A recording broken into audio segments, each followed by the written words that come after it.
Shalom. Shalom. Selamat pagi dan selamat hari Minggu Bapak Ibu Saudara yang terkasih untuk Tuhan. Kita datang ke rumah Tuhan untuk memuji dan memuliakan nama Tuhan. Ku kagum hormat akan Engkau.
Kau buat Yesus. kami puji, Engkau yang kami sembah. Haleluya.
Pertolongan kami datang dari Tuhan yang menjadikan langit dan bumi. Berkat-berkat melimpah dari Allah Bapa, Anak dan Roh Kudus turun atas ibadah ini, memberkati setiap jiwa yang hadir, memberikan kekuatan dan penghiburan, sehingga dalam ibadah ini seluruh umat Tuhan yang mengikuti ibadah baik di ruangan ibadah ini maupun secara online diberkati Tuhan, dikuatkan, dihiburkan, bahkan yang sakit disembuhkan. Terima kasih. Kami mohon berkat, alaskan doa untuk ibadah ini dalam satu nama, yaitu di dalam nama Tuhan Yesus Kristus, Juru Selamat dan Penebus kami berdoa. Amin. Silakan duduk. Kita akan bangkit dan nyatakan kuasanya. Haleluya. Ku kan bangkit.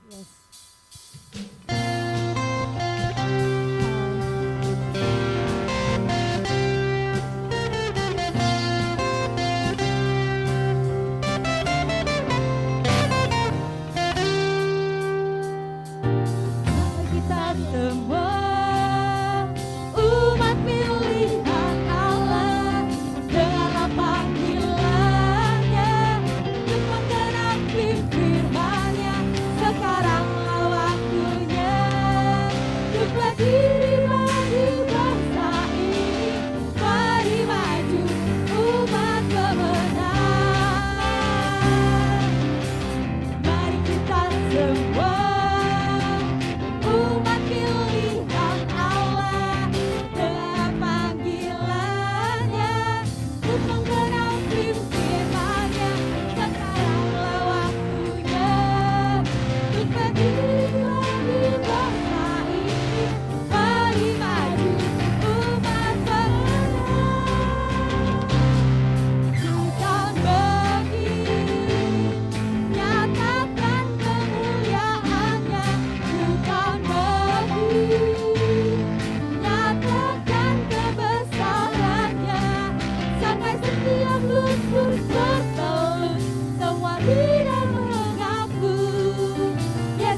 kita semua umat pilihan Allah, dengarlah panggilannya untuk menggenapi firman-Nya. Sekaranglah waktunya untuk berdiri bagi bangsa ini. Mari maju umat pemenang. Ku kan bangkit, ku kan bangkit, nyatakan kemuliaan-Nya. Ku kan bangkit, nyatakan kebesaran-Nya, sampai setiap rumput bertelur, semua lidah mengaku Yesus Kristus Dialah Tuhan, Raja segala raja. Dialah, ku kan bangkit, nyatakan kemuliaan-Nya. Ku kan bangkit, nyatakan kebesaran-Nya, sampai setiap lutut bertelur, semua lidah mengaku Yesus Kristus Dialah Tuhan, Raja segala raja. Dialah Raja. Haleluya. Masih tetap semangat Bapak Ibu? Amin. Ya, pas ku kan bangkit sampai setiap lutut, boleh kita sampai setiap lutut bertelut, semua lidah mengaku. Yes. Boleh kita tunjuk lidah kita dan kita tunjuk lutut kita. Haleluya. Amin. Haleluya. Ku kan bangkit, ku kan bangkit, nyatakan kemuliaan-Nya. Ku kan bangkit, nyatakan kebesaran-Nya, sampai setiap lutut bertelut, semua lidah mengaku Yesus Kristus Dialah Tuhan, Raja segala raja. Dialah, ku kan bangkit, nyatakan kemuliaan-Nya. Ku kan bangkit, nyatakan kebesaran-Nya, sampai setiap lutut bertelur, semua lidah mengaku Yesus Kristus Dialah Tuhan, Raja segala raja. Dialah Raja. Haleluya. Masih tetap semangat Bapak Ibu? Asik. Amin. Amin. Siapa yang percaya kalau Tuhan Yesus itu baik untuk kita? Amin. Amin. Haleluya. Mari kita bersatu di dalam doa. Bapa kami yang baik, terima kasih Tuhan atas perkumpulan kami di sini Tuhan, tanpa kekurangan satu apapun ya Bapa.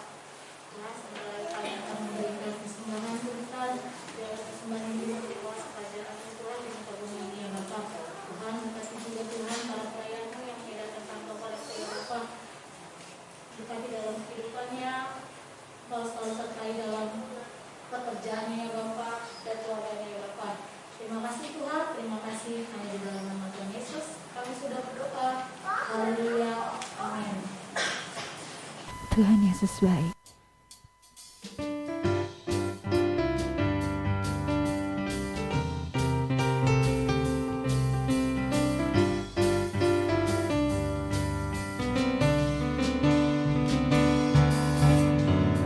Tiada berkesudahan kasih setiamu Tuhan, selalu baru rahmat-Mu bagiku.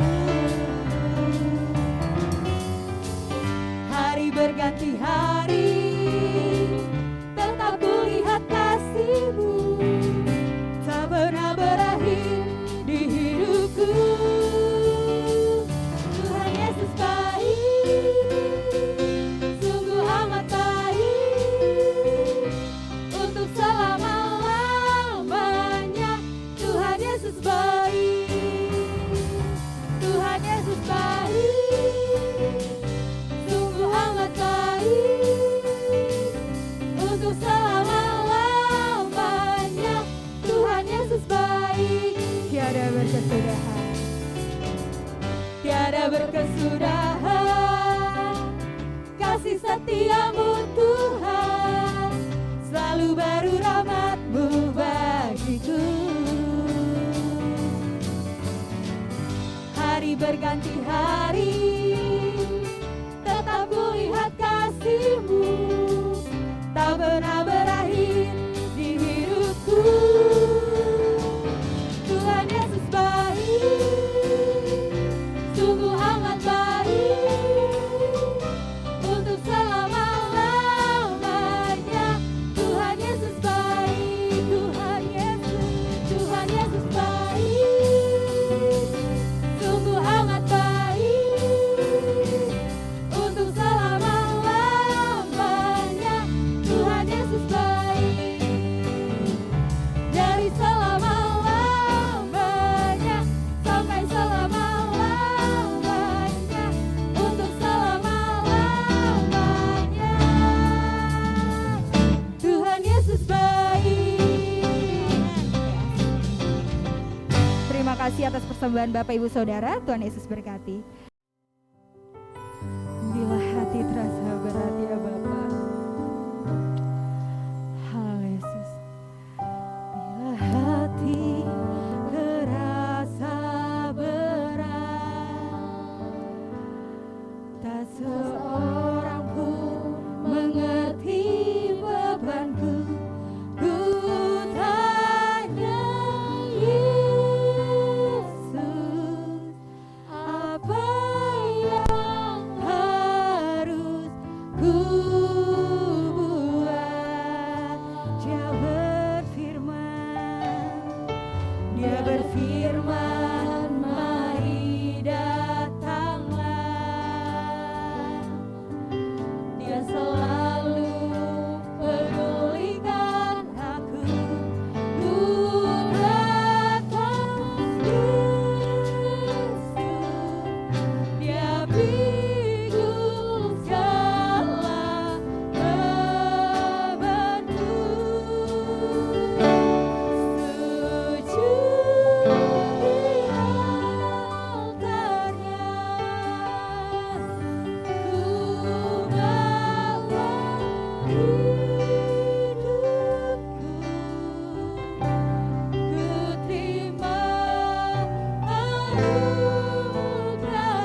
Terima kasih Tuhan, kami bersyukur pada pagi hari ini membawa hidup dan hati kami ke dalam altar-Mu Tuhan, mempersembahkan pujian yang terbaik bagi Tuhan.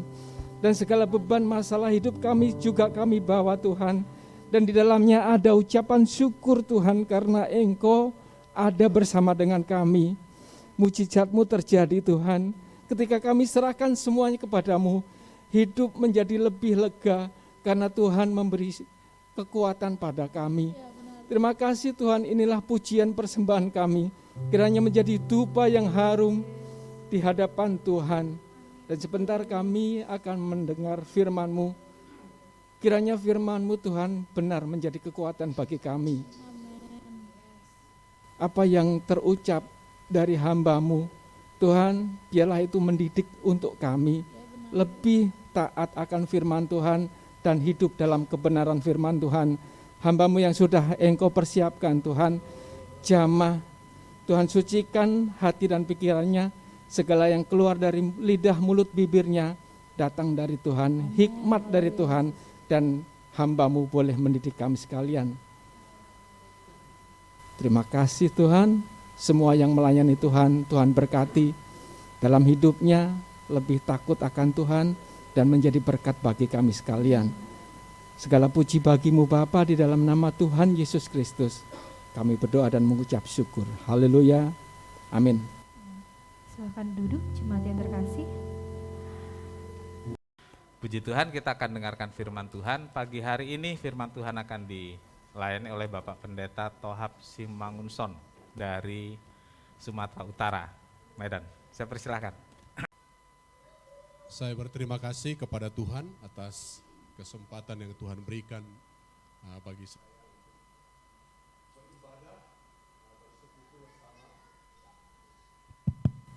Dengan Gereja Bethel Tabernakel Bukit Sion di tempat ini, terima kasih juga untuk hambanya Bapak Gembala Sidang dan seluruh tim penggembalaan yang memberikan kepercayaan bagi saya untuk menyampaikan firman Tuhan pada hari ini. Ya, nama saya tadi sudah disebutkan, Tohab Simangunsong dari Sumatera Utara, asli Batak, walaupun kadang mirip Ambon katanya. Ya, istri saya Meli Batubara, kami melayani di Gereja Bethel Tabernakel Jalan Kawi. Dalam kesempatan beberapa hari yang lalu ada musyawarah daerah, Tuhan perkenankan saya mengikutinya bersama dengan saya sering panggil Om Hence. Ya, udah seperti itu dari sananya, jadi saya sudah susah mengubahnya begitu. Ya. Ya, karena saya selalu ingat perjuangan saya dengan beliau ketika kami jadi satu tim dalam panitia Mukernas ya Om ya, di tahun 2000 sampai tidur di karpet. Saya ingat sekali Om ini. Nah, disitulah hubungan saya begitu dekat seperti itu, karena pernah mengerjakan satu hal yang membutuhkan kerja keras dan sampai saat ini kami bisa bersama-sama. Ya, puji nama Tuhan. Firman Tuhan yang akan kita renungkan pada pagi hari ini dengan satu tema yang sederhana. Sudahkah yang terbaik kuberikan? Kalau yang merasa sudah, saya rasa enggak usah dengar lagi khotbah ini. Kira-kira setuju? Tetapi jangan yakin dulu ya. Nanti setelah dengar baru tahu, oh sudah atau belum ya. Kalau tadi kan masih merasa ya. Mari kita bersama-sama membuka Alkitab kita dan membaca dari Injil Matius pasal 19 ayat 16 sampai ayat yang ke-22.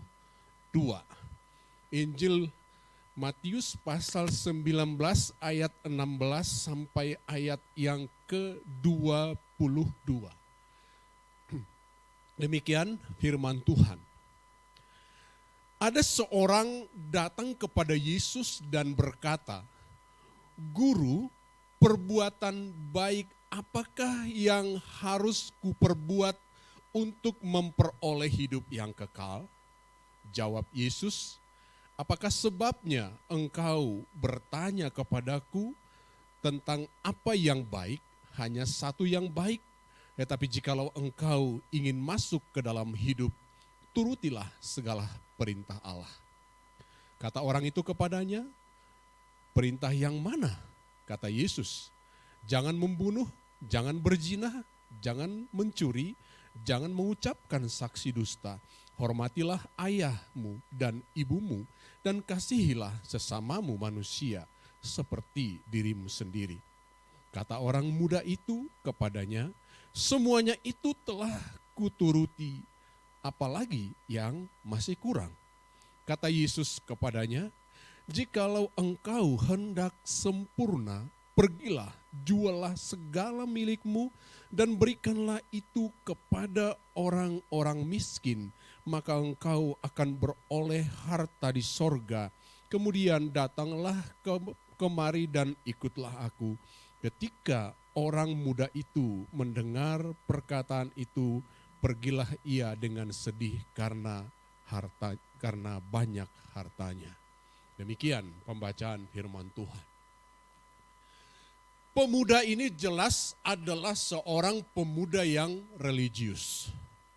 Seorang pemuda yang baik. Tapi ada satu kegelisahan di dalam dirinya. Paling tidak itu yang saya perhatikan. Walaupun ada kalanya orang menganggap ini, pemuda ini sebenarnya hanya ingin mengkonfirmasi apakah dia sudah memperoleh cara beragama yang baik. Dalam istilah pada waktu itu adalah melakukan kewajiban agama. Tapi saya lebih melihat kepada yang kedua, apakah yang kurang seperti yang dikatakan tadi di sana. Jadi ada satu jawaban Yesus yang menunjukkan kepada kita bahwa kita perlu mengevaluasi. Pemuda ini mengatakan, aku sudah melakukan semuanya itu, apalagi yang kurang. Kalau di atas tadi dikatakan di ayat yang ke-16, guru perbuatan baik apakah yang harus aku perbuat untuk memperoleh hidup yang kekal? Semua orang ingin memperoleh hidup yang kekal. Tapi Yesus mengingatkan hanya satu yang baik. Tapi kalau kamu ingin hidup, maka dikatakan di sana di ayat berikutnya, turutilah segala perintah Allah. Dan dia mau berkonfirmasi lagi apa itu. Ketika Yesus menjabarkan, aku sudah melakukan itu semua, apalagi yang kurang. Tapi ada satu kata yang sangat mendalam di sini, jikalau engkau ingin sempurna. Jikalau engkau ingin sempurna, maka jualah segala. Ini tidak main-main. Jualah segala milikmu dan berikanlah kepada orang miskin dan ikutlah aku. Apa yang terjadi? Maka sedihlah karena hartanya banyak. Ya, karena hartanya banyak. Kalau kita bicara yang terbaik, itu berarti dilakukan atau diberikan dengan segenap. Ya, segenap itu seluruh atau seutuh dan sedapat mungkin. Ya, sedapat mungkin berarti ada usaha, ada kerja keras, atau dengan kata lain dia maksimal, itulah yang terbaik. Dan maksimalnya satu orang dengan yang lain itu bisa sama, tetapi juga bisa berbeda. Karena apa? Kapasitas seseorang, kemampuan seseorang ada yang sama, tetapi juga ada yang berbeda satu dengan yang lain. Kalau di dalam konsep pelayanan, saya beberapa kali mendengarkan ada yang namanya 3D. Ya, 3D, doa, dana, dan daya. Ada orang tidak bisa memberikan dana dan juga tidak bisa memberikan tenaga atau daya, tapi dia berdoa. Memang ini biasanya konsep ini disampaikan dalam rangka bermisi, melakukan misi, meninggalkan tempat. Jadi ada orang dia bisa pergi tapi dia tidak punya dana. Jadi ada orang yang hanya bisa berdoa, ada orang yang bisa berdoa saja dan memberikan dana, tapi ada orang bisa dia memberikan dayanya, tapi dia tidak punya dana, dia hanya bisa berdoa dan memberikan dayanya. Artinya tidak ada alasan bagi seseorang untuk tidak bisa berbuat untuk Tuhan. Untuk tidak berbuat untuk Tuhan. Jadi di sini yang membedakan, pemuda ini masih lebih banyak memikirkan untuk dirinya sendiri. Sehingga dia mengatakan, apa perbuatan baik, apa yang harus kulakukan untuk memperoleh hidup yang kekal.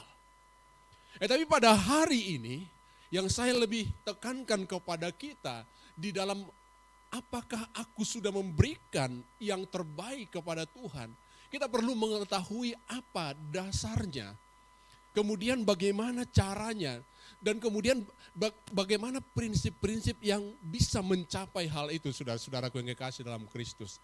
Karena saya percaya beberapa mungkin minggu yang lalu ini sudah ada pembahasan. Tapi mau kita lihat hal-hal yang bersifat praktisnya untuk kita bertanya, sudahkah ku berikan yang terbaik? Saya terkejut sekali ketika hari Minggu yang lalu, ini sudah saya persiapkan kira-kira seminggu. Pada hari Minggu yang lalu ketika saya memimpin satu kelompok PA, kelompok PA ini adalah pelayan-pelayan anak-anak dalam satu yayasan bukan gereja. Kami PA di lantai 2, di bawah ada persekutuan siswa. Jadi waktu kami PA ada seorang mengatakan, orang sekarang tidak mengerti bagaimana memberikan yang terbaik kepada Tuhan. Dia nggak bertanya kepada dirinya, sudahkah yang terbaik kuberikan? Nggak berapa lama, beberapa menit kemudian, di bawah persekutuan siswa bernyanyi dengan satu nyanyian, sudahkah yang terbaik kuberikan? Wah, ini semakin memperkuat, ini berarti Tuhan sedang berbicara, bertanya, menantang orang, sudahkah yang terbaik kuberikan? Yang pertama, dasarnya memberikan yang terbaik adalah kemurahan Allah. Ini penting. Dasarnya adalah kemurahan Allah. Mari kita membaca dalam Roma 12 ayat 1. Karena itu saudara-saudara, demi kemurahan Allah, aku menasihatkan kamu supaya kamu mempersembahkan tubuhmu sebagai persembahan yang hidup, yang kudus dan yang berkenan kepada Allah. Itu adalah ibadahmu yang sejati.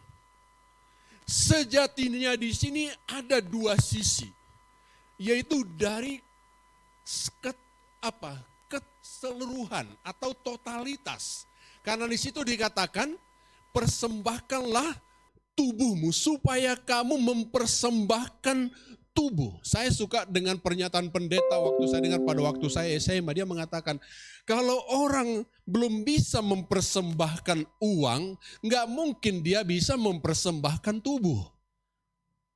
Artinya ini sudah menjadi satu puncak. Tadi pemuda itu menjual harta saja dia sudah sedih. Tapi di sini Paulus mengatakan mempersembahkan tubuhmu sebagai persembahan yang hidup, kudus dan yang berkenan kepada Allah, itu adalah ibadahmu yang sejati. Sejati yang pertama di sini tentunya adalah totalitasnya. Segenap. Tapi sejati yang dasarnya adalah demi kemurahan Allah. Demi kemurahan Allah. Kalau orang memberikan persembahan demi atau supaya diberkati, itu tidak sejati, saudara-saudara. Ya. Kalau orang mempersembahkan sesuatu demi harga diri, itu tidak sejati. Tetapi di sini jelas demi kemurahan Allah. Kalau saya mengingat kemurahan Allah, kalau saya mengingat kebaikan Tuhan, maka tidak ada alasan bagi saya untuk tidak bersyukur kepada Tuhan, untuk tidak berbuat kepada Tuhan. Saya tidak peduli apa kata orang, saya tidak peduli dihargai atau tidak. Bukan berarti dihargai itu tidak penting, tetapi bukan itu yang mendasarinya orang melakukan yang terbaik, memberikan yang terbaik karena saya terima dari Tuhan yang terbaik. Yang terbaik. Alkitab berkata apa? Yesus Kristus mati bagi kita ketika kita masih berdosa. Itu kemurahan Allah yang terbesar. Yesus Kristus mati bagi kita ketika kita masih berdosa. Yesus berkata, untuk orang baik ada orang yang mau mati. Tapi untuk orang berdosa, siapa yang mau mati? Hanya Yesus. Inilah kemurahan Allah. Jika yang menjadi dasar untuk memberi adalah kemurahan Allah, maka semua yang kita berikan atau yang kita lakukan merupakan pernyataan syukur. Merupakan pernyataan syukur. Saudara melayani sebagai worship leader atau pemimpin pujian. Kalau istilah dulu, waktu zaman Belanda, walaupun saya udah sesudah itu ya. Tapi yang saya dengar sisa-sisanya. Kalau dulu bilang, siapa pembukaan? Sekarang kan pemimpin pujian, worship leader. Bagaimana supaya itu yang terbaik? Karena kita sadar itu adalah demi kemurahan Allah, maka melayani itu adalah sebagai ucapan syukur. Ya.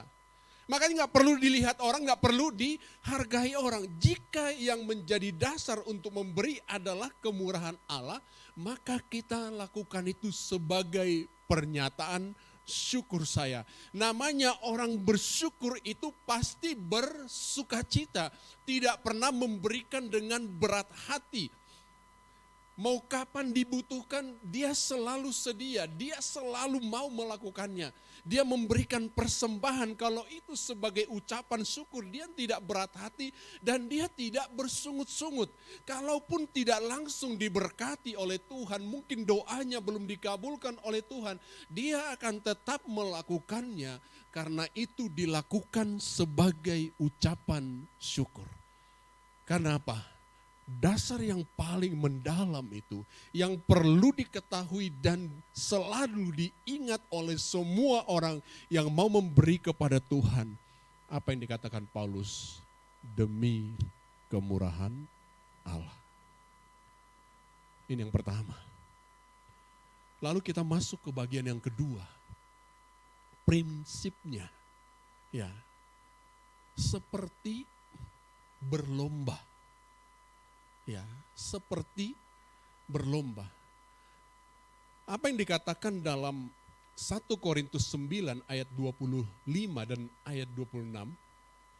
Tiap-tiap orang yang turut mengambil bagian dalam pertandingan apapun itu, menguasai dirinya dalam segala hal. Perhatikan, menguasai dirinya dalam segala hal. Mereka berbuat demikian untuk memperoleh suatu mahkota yang fana, tapi kita untuk memperoleh suatu mahkota yang abadi. Sebab itu aku tidak berlari tanpa tujuan. Dan aku bukan petinju yang sembarangan saja memukul. Artinya apa di sini? Serius. Dipersiapkan dengan baik. Setiap orang yang mau mengikuti pertandingan, dia pasti melakukan persiapan. Dan Paulus di sini membuat satu perbandingan. Dia mengatakan untuk sesuatu yang fana saja, untuk yang sementara saja, orang bisa sedemikian rupa mempersiapkan dirinya. Di sini katakan menguasai dirinya dalam segala hal. Saudara tahu, kalau mungkin saudara sudah pernah melihat bagaimana seorang atlet itu, semua yang dikonsumsi itu diukur kadarnya. Lemaknya dia makan berapa, kalorinya berapa, jam tidurnya itu diatur sedemikian rupa. Berat badannya selalu ditimbang supaya ideal. Ya. Ada banyak orang sekarang sangat perhatian dengan berat badan walaupun mereka bukan atlet. Ya kan? Ya saya tahu, nggak usah bilang, tahu sendiri lah itu ya. Ya, golongan-golongan itu ya. Ya. Lalu setiap ketemu, ya kamu tambah langsing ya. Apa rahasianya? Untuk itu aja orang bisa konsen, kata Paulus. Mereka berbuat demikian untuk memperoleh suatu mahkota yang fana. Artinya, untuk yang sementara saja orang bisa serius. Orang bisa disiplin, bisa menguasai dirinya. Terlebih lagi, kalau kita melakukan itu untuk Tuhan. Amin, saudara-saudara. Jangan lakukan sesuatu asal-asalan. Kalau saya terkadang bersihkan rumah, istri saya bilang, kok kamu bersihkan rumah lebih bersih. Saya bilang, ya saya nggak mau terlalu rohani lah ya. Ya, seperti untuk Tuhan, nggak saya bilang begitu. Nanti pasti saya diketawain. Saya bilang, ini udah terlatih waktu di asrama. Karena apa? Dulu habis kita membersihkan ruangan bergilir, itu diperiksa. Dan ada yang memiliki standar tinggi. Itu keramik itu diginikan. Kalau masih ada, dipel lagi. Sanggup menghadapi orang seperti itu? Saya rasa enggak. Tapi itu bagi kami latihan. Menyapu pun perlu. Perlu dengan menguasai diri. Jadi tidak asal-asalan. Menyapu itu kelihatan pekerjaan kecil. Tapi kalau itu untuk Tuhan, berikan yang terbaik. Ya, berikan yang terbaik. Kalian jangan simple. Seakan-akan yang di mimbar ini yang lebih diperhatikan oleh Tuhan. Tidak. Apa yang Tuhan berikan, nanti akan kita lihat bagian itu. Jadi saudara-saudara, untuk memperoleh mahkota yang fana saja, orang berusaha memberi yang terbaik, terlebihlah untuk memperoleh mahkota abadi. Hanya untuk kebanggaan pribadi, kebanggaan keluarga, kebanggaan daerah, kebanggaan suku, bangsa. Itu negara kita sendiri. Orang bisa supaya harum nama bangsa, nama keluarga, nama suku segala macam. Orang memberikan yang terbaik. Tapi bagaimana kalau hal itu untuk Tuhan? Memang tidak dipublikasikan saudara-saudara. Apa yang saudara lakukan untuk Tuhan. Mungkin saudara melakukan itu di ruang tertutup, di ruang kecil yang tidak diliput orang. Masa bodoh nggak perlu diliput orang. Yang penting saya tahu ini adalah untuk Tuhan. Diawasi atau tidak diawasi ini adalah untuk Tuhan. Ya. Dan saya bersyukur ketika kami dilatih bagaimana membersihkan gereja, membersihkan di asrama. Waktu saya praktek mingguan di Kota Malang, dengan pendeta yang didikan Belanda. Akhirnya saya di sana bisa dipercaya dalam arti sederhana. Apa yang saya kerjakan itu tidak diperiksa lagi. Hanya ditanya, Tohab nanti ada pendalaman Alkitab. Apakah ruangannya sudah disiapkan? Sudah Om. Sudah. Karena apa? Ada latihan. Ada latihan untuk itu. Itu sebabnya Paulus mengatakan kepada Timotius bahwa itu diperlukan. Karena latihan badani saja perlu ada latihan apalagi untuk hal-hal yang sifatnya untuk hidup yang kekal. Jadi perhatikan itu, untuk memperoleh mahkota yang fana saja orang berusaha memberi yang terbaik. Berusaha memberi yang terbaik. Jadi di sini selain demi kemurahan Allah, lalu bagaimana caranya? Seperti dalam perlombaan. Orang berlomba semua ingin terdepan, betul? Semua ingin yang terbaik. Berlomba saja ingin yang terbaik untuk mendapatkan pujian. Tapi kalau kita melakukan itu dalam Tuhan, bukan untuk mendapatkan pujian, tetapi supaya berkenan kepada Allah. Itu adalah ibadahmu yang sejati, yang kudus dan yang berkenan kepada Allah. Ini jauh lebih penting daripada pengakuan, penghargaan manusia. Apakah itu sesama pelayan, apakah itu pimpinan di dalam gereja.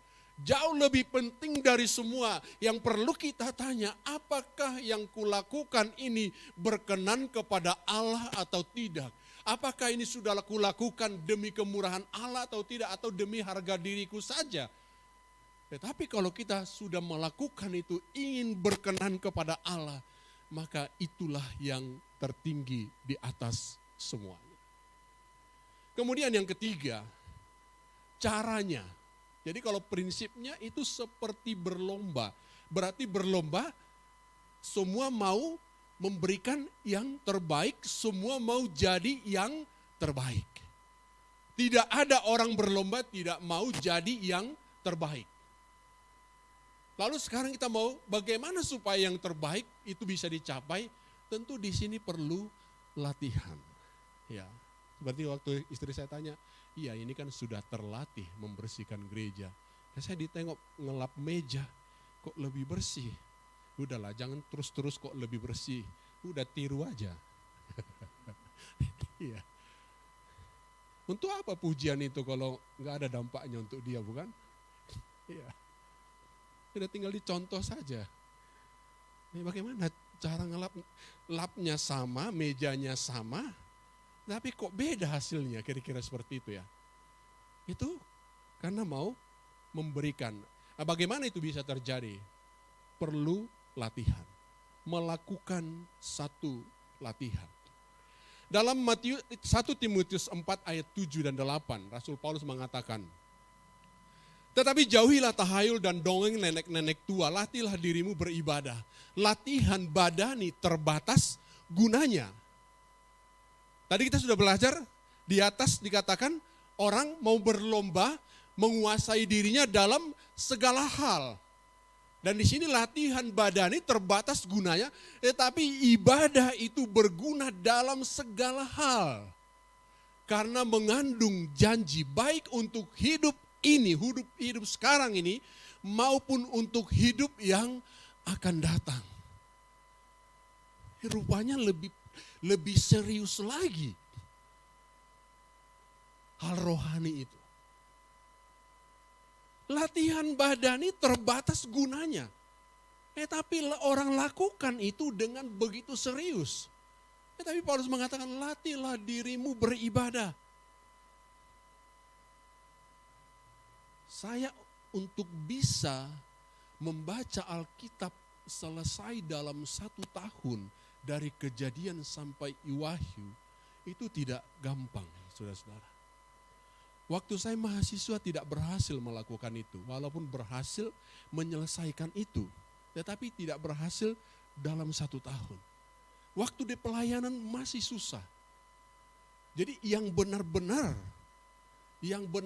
saya bisa melakukan itu disiplin selesai dalam 1 tahun, itu mulai tahun 2006. Dan mulai tahun 2010, akhirnya bisa saya lakukan membaca 2 versi dalam 1 tahun selesai dari Kejadian sampai kitab Wahyu.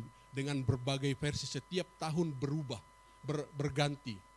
Ada dikombinasi bahasa Batak Toba dengan King James Version, bahasa Indonesia masa kini dengan Bible in Basic English. Jadi saya lihat yang agak-agak mirip seperti itu. Tapi bagi saya itu masih kurang, perlu dilatih. Dan saya sangat bersyukur saudara-saudara, dengan Tuhan tolong saya bisa melakukan pembacaan berulang seperti itu. Ketika kami berbincang dengan sesama pelayan, mudah sekali rasanya muncul ayat-ayat firman Tuhan.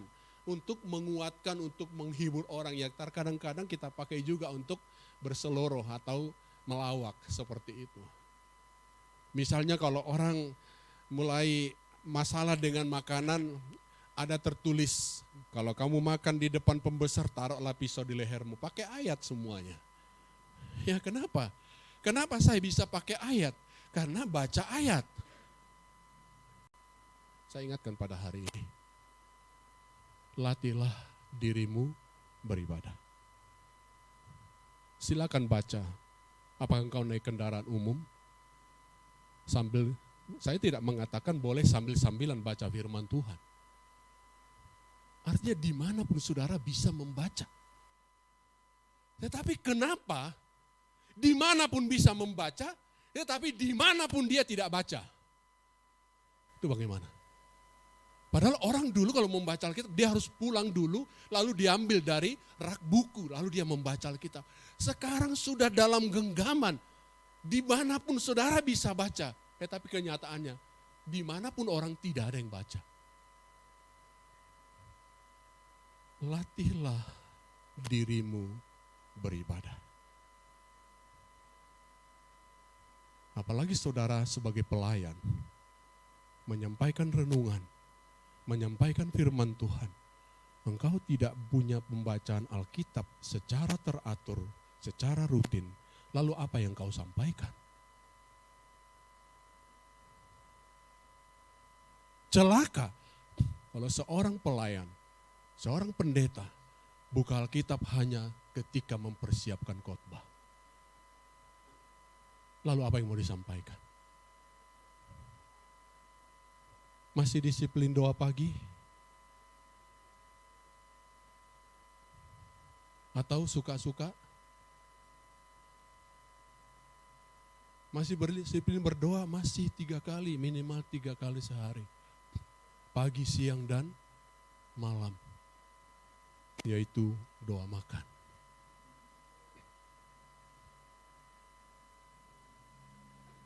Latihan badani terbatas gunanya.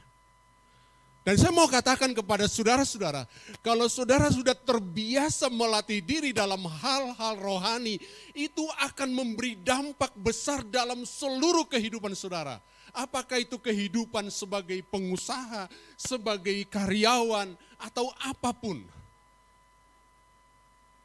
Kenapa orang tidak terlambat pergi bekerja? Karena dia sudah terbiasa melatih diri, bangun pagi berdoa dulu. Dan dia berdoa dalam waktu tertentu yang dia sepakati sendiri, artinya dengan situasinya sendiri. Itu memberikan dampak. Selain dampak rohani yang menerangi hati dan pikiran kita. Karena kita memulainya dengan Tuhan. Jadi dari cara kita bekerja, dari cara kita berpikir secara sistematis, kita ditolong oleh Tuhan kalau kita melatih diri kita dalam hal-hal rohani. Perhatikan ini baik-baik, saudara-saudara. Untuk memberi atau mempersembahkan yang terbaik, perlu persiapan dan atau latihan. Saya kalau ada tugas memimpin pujian dalam satu doa, saya harus menikmati dan menyanyikan nyanyian yang akan dinyanyikan bersama dalam doa itu sebelum dinyanyikan. Jadi bukan hanya dilatih.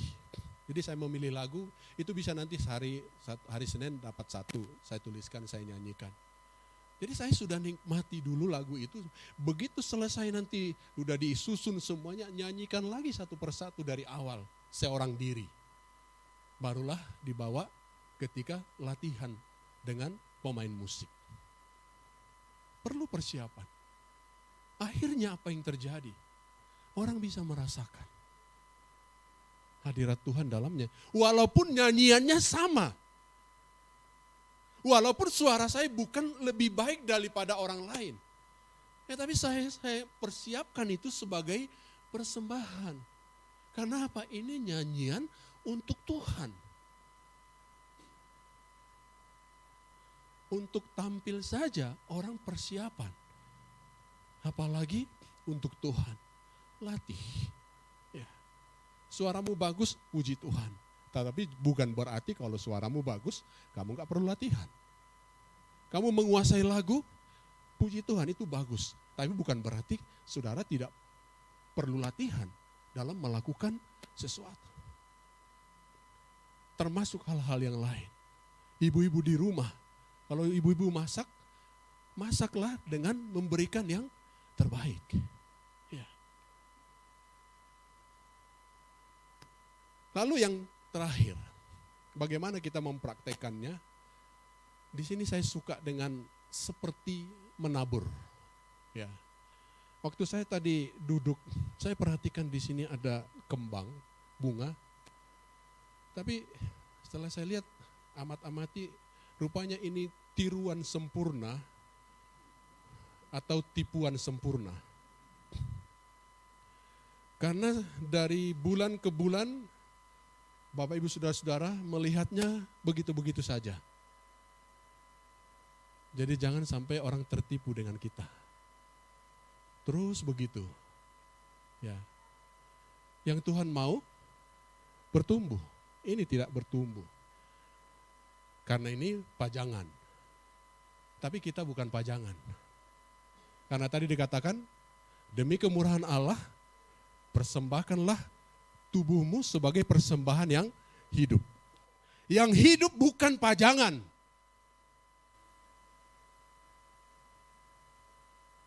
Yang hidup itu bisa menghasilkan sesuatu.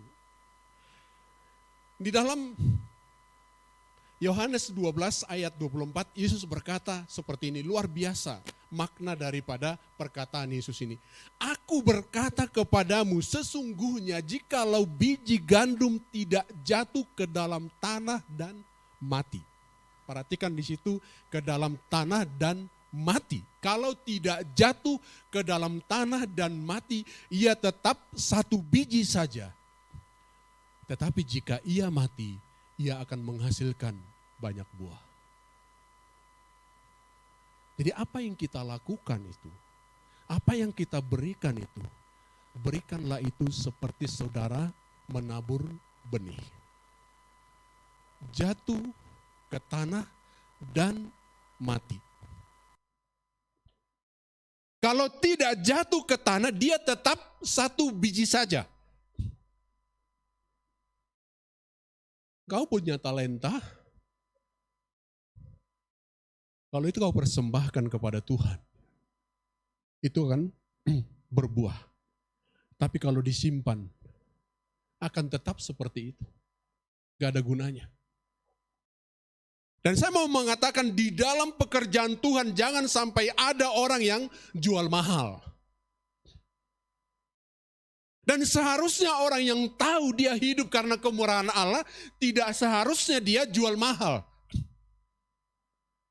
Mau dia terkenal, mau dia di sana dibayar profesional, ketika dia datang ke gereja, dia harus melakukan itu demi kemurahan Allah.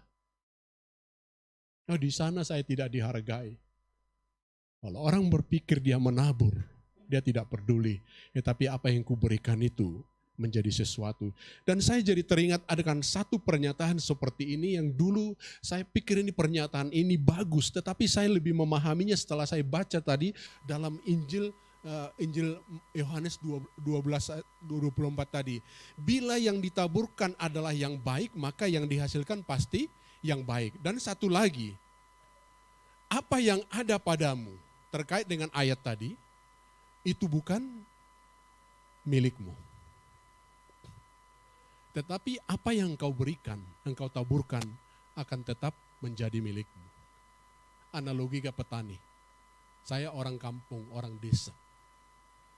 Kalau padi, kacang atau apapun benihnya, kalau itu di rumah, tetap di rumah. Kenapa ada istilah itu bukan milikmu? Benih kalau disimpan lama enggak jadi apa-apa, malah jadi hilang. Tapi kalau itu ditabur dalam arti diberikan, kenapa akan tetap menjadi milikmu? Dia menghasilkan. Maka Yesus berkata, jatuh ke tanah dan mati. Jatuh ke tanah dan mati. Jadi memberikan yang terbaik. Berarti kita seperti menabur benih. Saudara mau dapat hasil yang terbaik, maka taburlah benih yang terbaik. Bukan asal-asalan. Itu sebabnya para petani selalu mencari bibit-bibit unggul. Berikan yang terbaik. Apakah itu bersifat persembahan, materi? Kalau saudara pegang-pegang aja berkat yang kau terima dari Tuhan, uang katakanlah seperti itu, dia akan segitu-segitu saja. Tapi kalau itu diberikan untuk persembahan, seperti tadi di awal, dia tidak bisa memberikan daya, tapi dia bisa memberikan doa, dia bisa memberikan dana. Pekerjaan Tuhan semakin maju. Makanya ketika kita taburkan, itu tetap menjadi milik kita. Karena apa? Itu kembali kepada kita. Jadi saudara-saudaraku yang kekasih dalam Kristus, pertanyaan hari ini, kita tanya kepada diri kita sendiri. Kalau saudara agak berani sedikit, tanyalah sama orang di sebelahmu. Sudahkah kau berikan yang terbaik? Tapi kalau enggak berani, paling tidak tanya kepada diri sendiri. Sudahkah yang terbaik ku berikan? Dan percayalah, seperti kata Paulus kepada jemaat di Korintus, dalam persekutuanmu dengan Tuhan, jerih payahmu tidak sia-sia. Tapi saya mengajak saudara membaca dalam Kolose pasal 3 ayat 23 dan 24.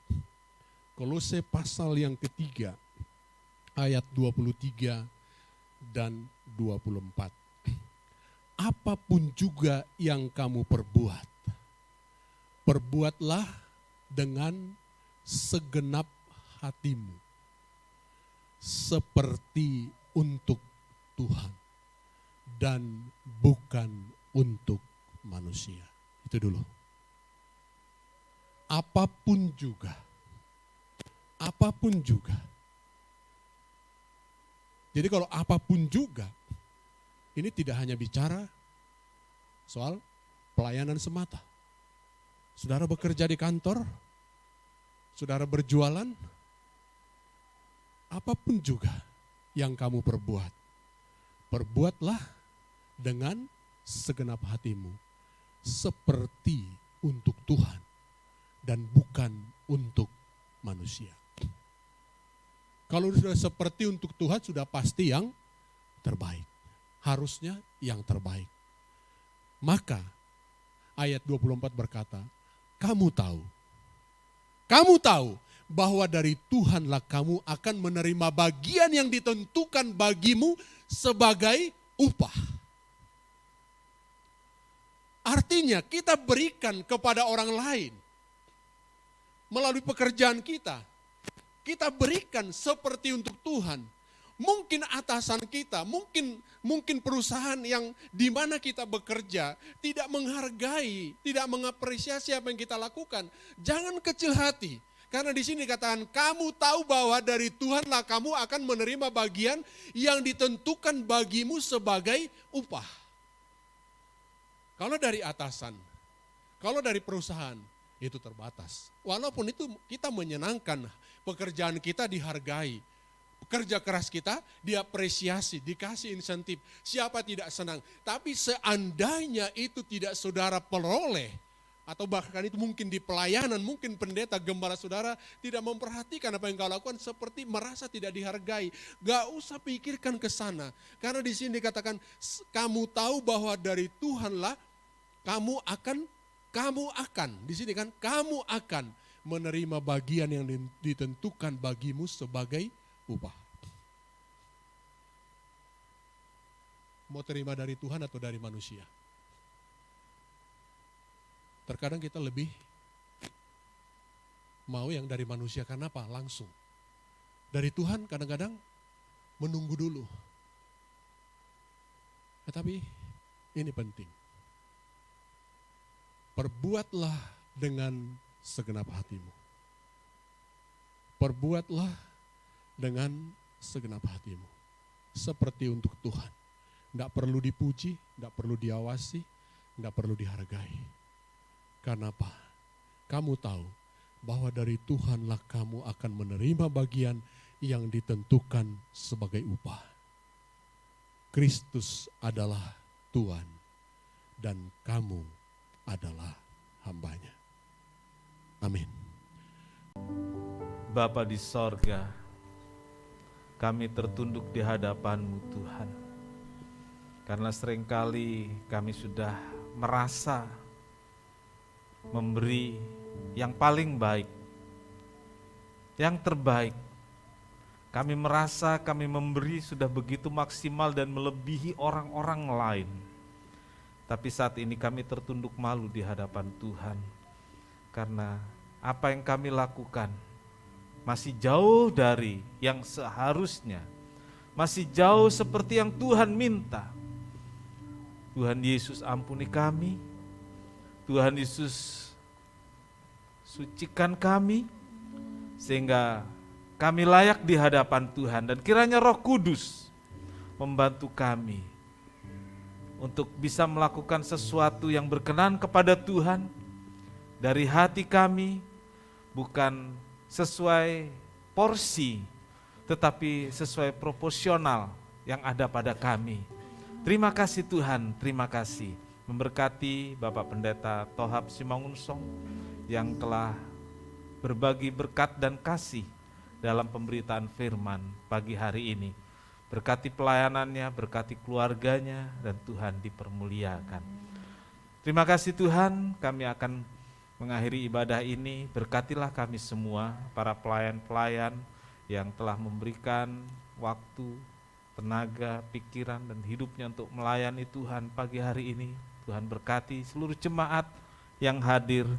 Tuhan memberkati dan menolong sehingga jemaat merasakan berkat Tuhan, pemeliharaan Tuhan. Diberkati rumah tangganya, diberkati pekerjaannya, diberkati studi masing-masing. Terima kasih Tuhan, terima kasih. Berkati juga anak-anak-Mu yang hari ini datang dengan beban, dengan kesukaran, biar kuasa Tuhan menjamah, menolong, dan memberikan kelepasan. Terima kasih Tuhan. Korban persembahan, persepuluhan yang diberikan kepada Tuhan. Tuhan memberkati anak-anak-Mu, berlipat ganda Tuhan limpahkan, sehingga Tuhan dipermuliakan. Biarlah siapapun yang memberi, siapapun yang membawa persepuluhannya, membawanya, mempersembahkannya kepada Tuhan dengan tulus dan dengan kerelaan hati. Diberkatilah saudara semuanya sehingga Tuhan dimuliakan.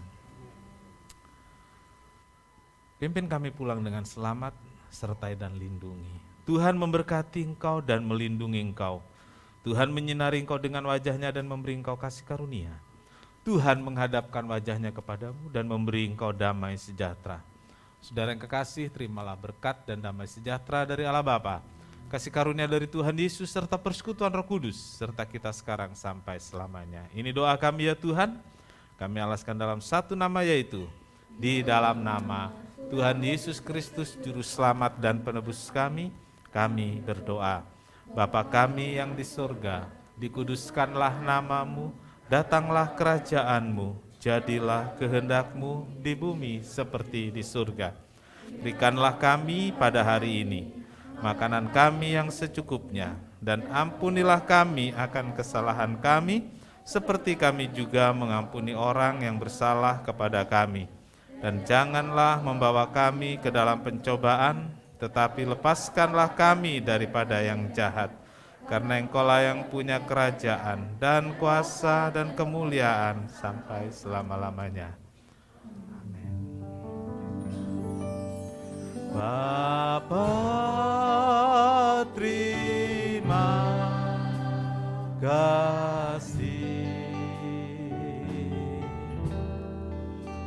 Bapa, terima kasih.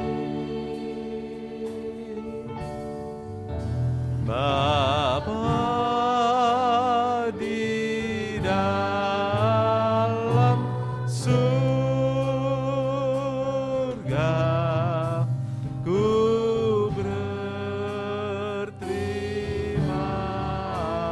kasih.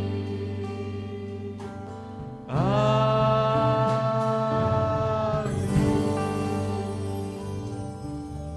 Silakan duduk. Tuhan Yesus memberkati.